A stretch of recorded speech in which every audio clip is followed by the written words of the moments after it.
GIT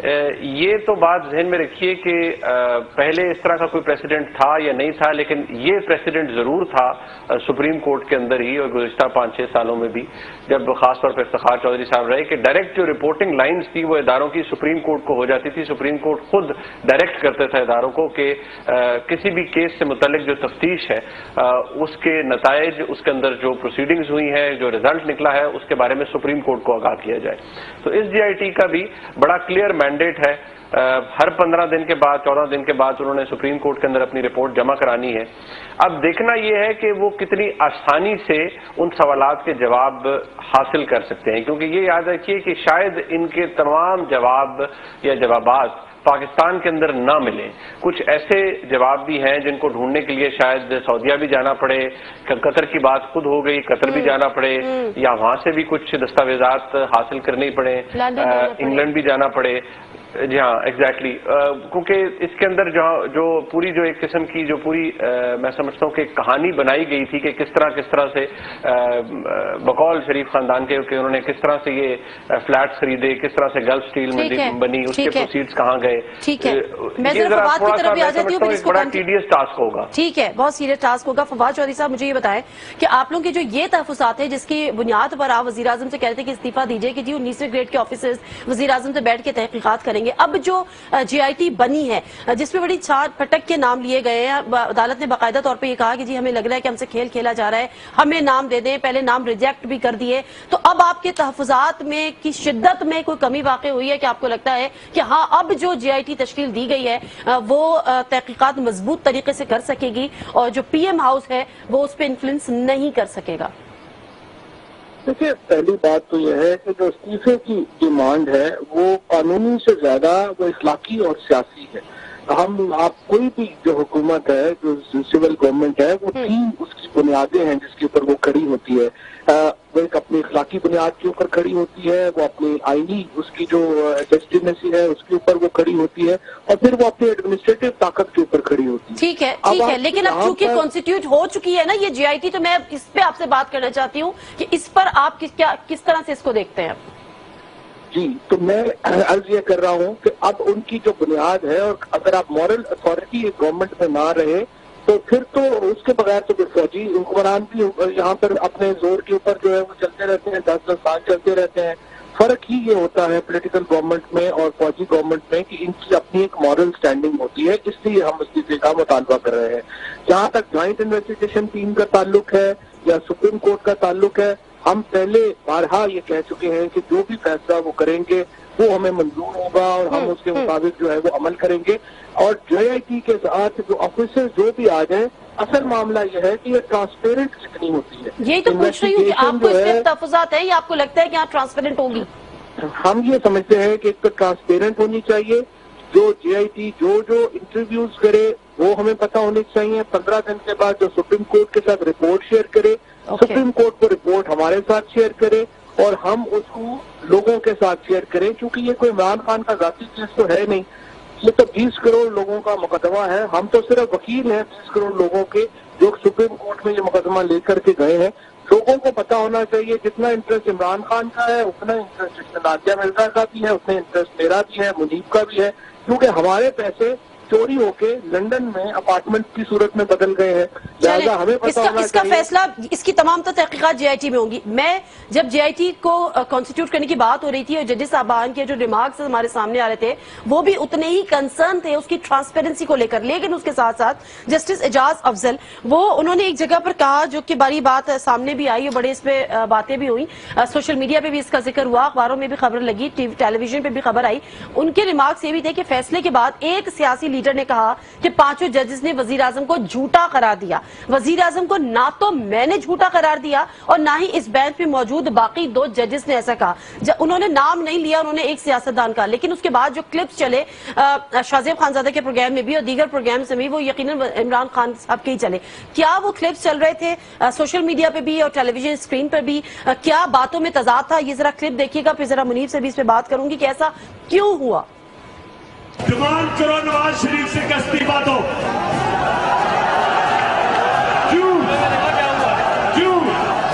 کیونکہ ایک جھوٹا آدمی جو 5 سپریم کورٹ